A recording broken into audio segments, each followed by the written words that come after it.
To discuss COP28 and the president's attendance, we're joined by Abiola Osunniyi, Global Development and Sustainability Strategist. I beg your pardon. Thank you so much for giving us your time on the news. 28 today. All right, the president is to deliver a national statement which will highlight the country's stance on various issues, including renewable energy and climate financing.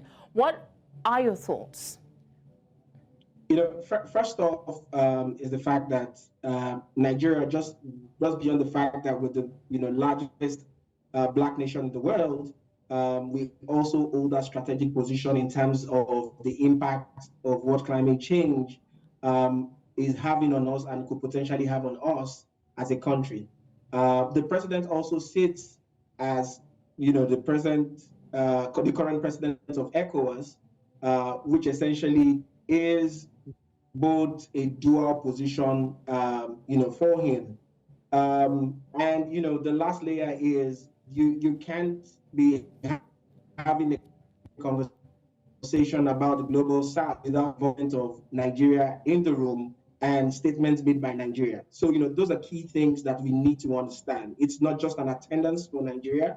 It is a statement from the global south that the most populous black country's president is in touch with the realities around climate change. But more importantly, it is a platform for the state for more financing. So for instance, Nigeria needs almost about $2 trillion up until 2060 to be able to finance the energy transition, Nigeria's energy transition plan that we've set into play.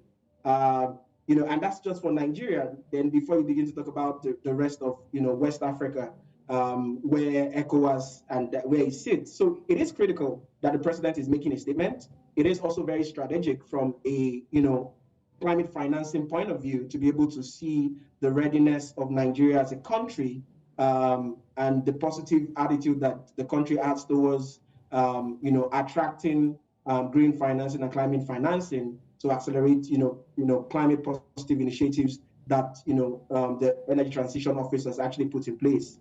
And other Article 9, Article 6 projects that we really talked about as a country. So we've put policies in place, we've put strategies in place, but we need to finance those things. And no better place than to talk about this and make that position as a country, as the president of Nigeria. Okay, you've stressed on the importance of the president giving this speech. What would be, in your estimation, the short and long-term benefits? Because there must be for the presidents to be attending the COP28.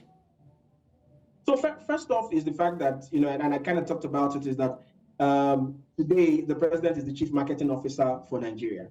First off, right? It needs to be able to show the readiness to the world that Nigeria is ready to be able to position itself. So if you look at it historically, during the last COP, you can see what the president of Kenya successfully did in attracting certain kind of interest to Kenya today, and the kind of financing and commitments they were able to get from the global north, specifically towards Kenya. And that is exactly the kind of posture that the president is also trying to put in place here. So for short-term benefits, it's first that there is political will from the government to the global north to be able to attract this financing.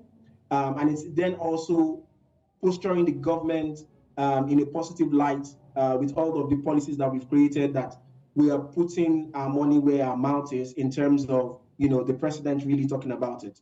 For the long-term effect, then there is significant conversations around, getting financing, getting better interest for financing our, energy transition plan, getting access to, more interest from the global north to be able to see some of the critical things around if there is limited financing. So today, as of today, there's just been commitment of about 430 million as against the 1 billion annually that should be committed to, loss and damages, for instance, right? So, if the president is able to have that conversation as one of the presidents of the most populous countries of the world, with key undertones, with keynotes being made, it makes some level of impact. It may not necessarily move the needle too far, because we've been having this conversation, but it moves it up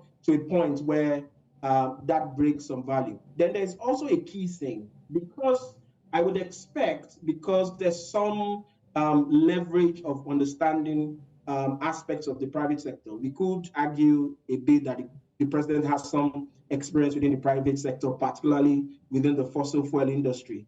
That then also comes to bear in this instance, where there is more conversation around how can we begin to hold not just the global north, but corporates, organizations more accountable to really contributing to conversations around developing areas where they're essentially polluting the environment, and then begin to talk about remediation or things about loss and damages fundamentally. Leveraging on leadership, previous experience, and what we can get from his attendance, while important, on the flip side, talking and doing are two different things. How well has the Nigerian government addressed climate change-related challenges on the back of the severe impacts of climate change, such as we have desertification, flooding, erosion, and national security risks?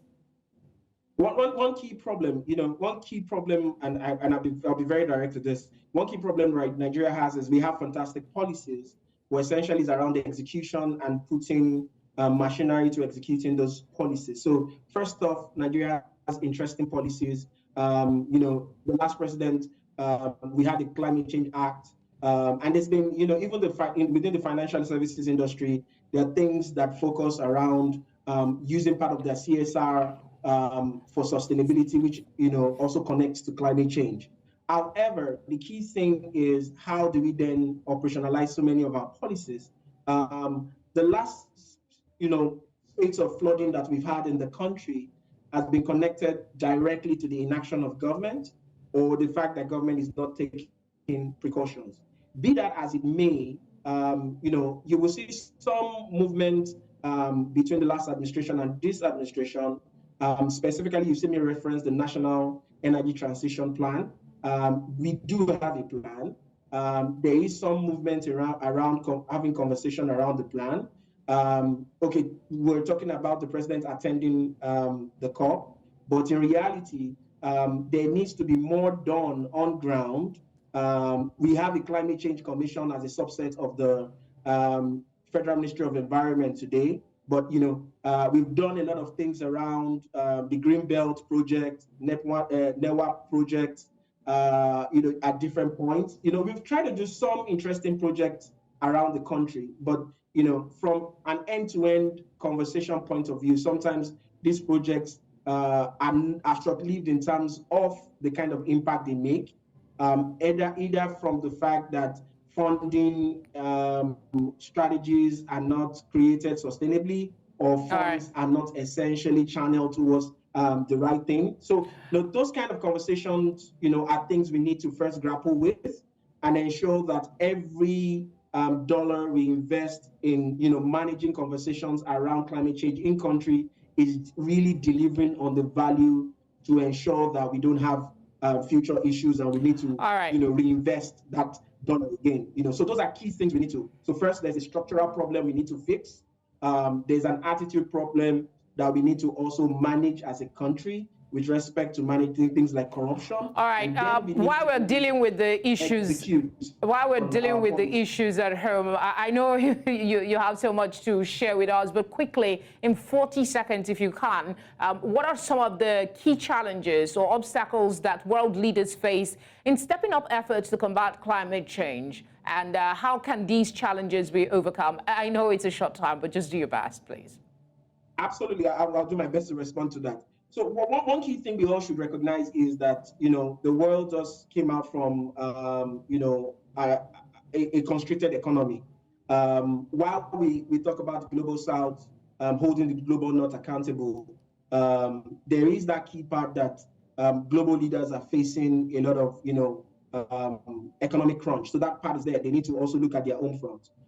The other part of it is that, for a long time, climate change was seen as a fad. And in some quarters, it's still seen as something that environmentalists are using to just create a scare, a global scare. So there needs to be better understanding, within all of the quarters in government. So we have more than 70,000 leaders meeting today, but fundamentally, how does that really translate to actions on ground? We've talked about the 1.5 degrees conversation. We need to, see that there is real action towards those things. And some of those commitments is just meeting the $1 billion commitment annually, for instance. It shouldn't be something that we can't collaborate as the world, that the global north should not be able to commit to actually delivering on. We shouldn't chase ourselves on that. So, we should push real action, right?